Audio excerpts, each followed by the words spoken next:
మనకి బందరేమో బాలశౌరి గారు, కాకినాడేమో మనకి తంగెళ్ళ ఉదయ్ శ్రీనివాస్. కాకపోతే అతని తంగెళ్ళ ఉదయ్ శ్రీనివాస్ అంటే కూడా నేను టీ టైమ్ శ్రీనివాస్ అని పిలుస్తాను. అంటే ఇది ఎందుకు చెప్తున్నానంటే ఇతన్ని చాలామందికి అనుకోవచ్చు ఈయన ఎందుకు పెట్టాను దేనికి పెట్టాను అంటానికి. ఇప్పుడు ఉన్నదేమో చలమలశెట్టి సునీల్ గారు వైసీపీ నుంచి. ఆయన ప్రతిసారి ఎన్నికల టైంలో వచ్చి వెళ్ళిపోయే వ్యక్తి. ఈయన దాదాపు ఒక 10 లక్షలు 2017లో ఇంజనీరింగ్ చేసి 2017లో ఒక 10 లక్షలు పెట్టుబడి, ఒక సగటు మధ్యతరగతి రైతు కుటుంబం నుంచి వచ్చిన వ్యక్తి. ఒక 10 లక్షల పెట్టుబడితోటి ఒక టీ టైం, ఎక్కడ కాఫీ డే, బరిస్టా ఇలాంటివి కాకుండా చాలా చిన్నపాటి టీ షాపులు మన ఊళ్ళో కూర్చొని మాట్లాడే, మోడీ గారు చెప్పినట్టు చాయ్ పే చర్చలాగా, మోడీ గారు చెప్పినట్టు చాయ్ పే చర్చలాగా మనం కూర్చొని టీ టైం మాటలు అని చెప్పి కూర్చొని అందరూ ఆ వయసులో అందరూ కూర్చొని విలాసాలకి వినోదాలకు వెళ్తుంటే ఈ యువకుడు మటుకు కూర్చొని నేను ఏదైనా సాధించాలని కూర్చొని ఒక చిన్నపాటి కాన్సెప్ట్ క్రియేట్ చేశాడు.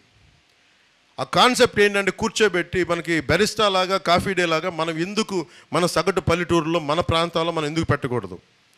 ఆ ఒక్కడి ఆలోచన 10 లక్షల పెట్టుబడితోటి కూర్చోబెట్టి రకరకాల టీ ఆకులు తీసుకొచ్చి రకరకాల కాంబినేషన్స్ తనే కొంతమంది టెస్టర్స్ని పిలిపించుకొని కూర్చొని ఒకటే పని చేశాడు. అది చాలా టీ కాంబినేషన్స్ చేసిన తర్వాత 5-6 టీ కాంబినేషన్స్ పెట్టుకుని చిన్న కొట్టు పెట్టుకున్నాడు. తనే నడిపాడు, ముందు ఫ్రెండ్స్ అందరినీ పిలిచేవాడు. అలా కూర్చొని రాజమండ్రిలో పెట్టి అలా కూర్చొని నడుపుతూ ఉంటే ఇంకొకళ్ళు వచ్చి మాకు కూడా ఇలాంటి టీ షాప్ కావాలి, ఏం చేయాలంటే నేను మీకు టీ సప్లై చేస్తాను, మీరు ప్రెమిసెస్ చూపించండి అని. అలా స్టార్ట్ చేసిన 2017లో ఈ రోజున అది భారతదేశం మొత్తం మీద ఇంక్లూడింగ్ నేపాల్తో సహా, భవిష్యత్తులో ఇది దుబాయ్లో కూడా ఈరోజు అడుగుతూ ఉన్నారు, బంగ్లాదేశ్ దాకా వెళ్ళింది. ఇది దాదాపు 4000 అవుట్లెట్స్, టీ టైమ్ అవుట్లెట్స్ భారతదేశం అంతటా ఉన్నాయి. ఇది తనకి దాని వచ్చే అందరికి ఫ్రాంచైజ్ ఇచ్చేశాడు. మోడీ గారు చెప్పిన ఆత్మనిర్భర్ అవార్డు గ్రహీత ఇతను. దాదాపు 100కు పైగా అవార్డులు, బెస్ట్ ఎంటర్ప్రెన్యూర్, బెస్ట్ సిఇఓ, ఇలా తీసుకుంటే ఒక లిస్ట్ ఆఫ్ అవార్డ్సే ఉన్నాయి టీ టైమ్ ఉదయ్ గారికి. ఇది తను ఒక్కడే ఎదగడం కాదు, దాదాపు 25,000 మందికి ఉపాధి అవకాశం కల్పించాడు తను. చిన్న ఐడియా, 10 లక్షల రూపాయల పెట్టుబడితో పెట్టిన ఐడియా 25,000 మంది పైచిలకు వ్యక్తులకి అది ఉపాధి అవకాశం కల్పించింది.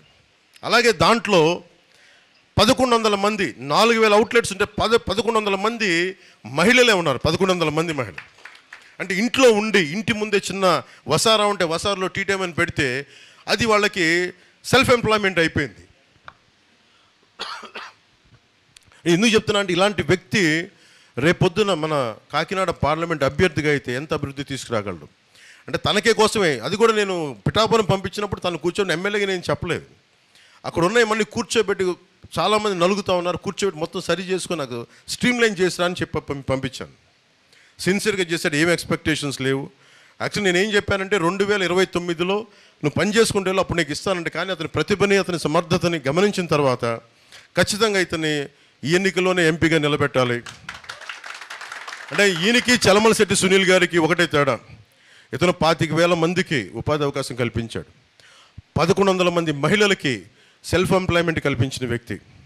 ఈ రోజున బెస్ట్ ఎంటర్ప్రెన్యూర్ అవార్డు రేపు పొద్దున్నది ఎన్ని వేల కోట్లకే మనకి మనకి స్టాక్ మార్కెట్కి వెళ్తే తెలియదు భవిష్యత్తులో, అంత బలమైనది. అలాగే ఆత్మనిర్భర్ అవార్డు మోడీ గారు పెట్టిన సెల్ఫ్ రిలయంట్ ఇండియా, దాని అవార్డు గ్రహీత. ఇలాంటి వ్యక్తి బెటరా మనకి కాకినాడ పార్లమెంట్కి?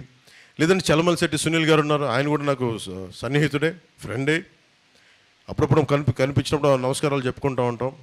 కానీ ఆయన ప్రతి ఎలక్షన్ ముందు వస్తాడు, ప్రతి ఎలక్షన్ తర్వాత వెళ్ళిపోతాడు ఆయన. అలా కాకుండా పైగా అతను ఎక్కడో బయట సంపాదించుకుంటాడేమో అని ఇక్కడికి వచ్చి జగన్ కోసం ఆయన ఇక్కడ మైనింగ్స్ మీద ఆయన కలెక్షన్ చేయడం ఆయన కంపెనీ చాలా బాధ కలిగించింది. ఇక్కడి నుంచి డబ్బు తీసుకెళ్ళిపోతున్నాడు కానీ అక్కడి నుంచి డబ్బు తెప్పించట్లా.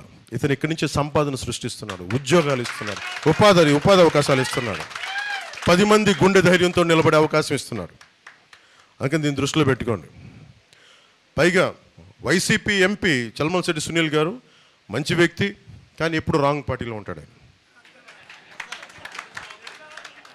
ఆయనకి ఎప్పుడు ఓడిపోయే పార్టీకి వెళ్ళిపోతాడు టక్మని.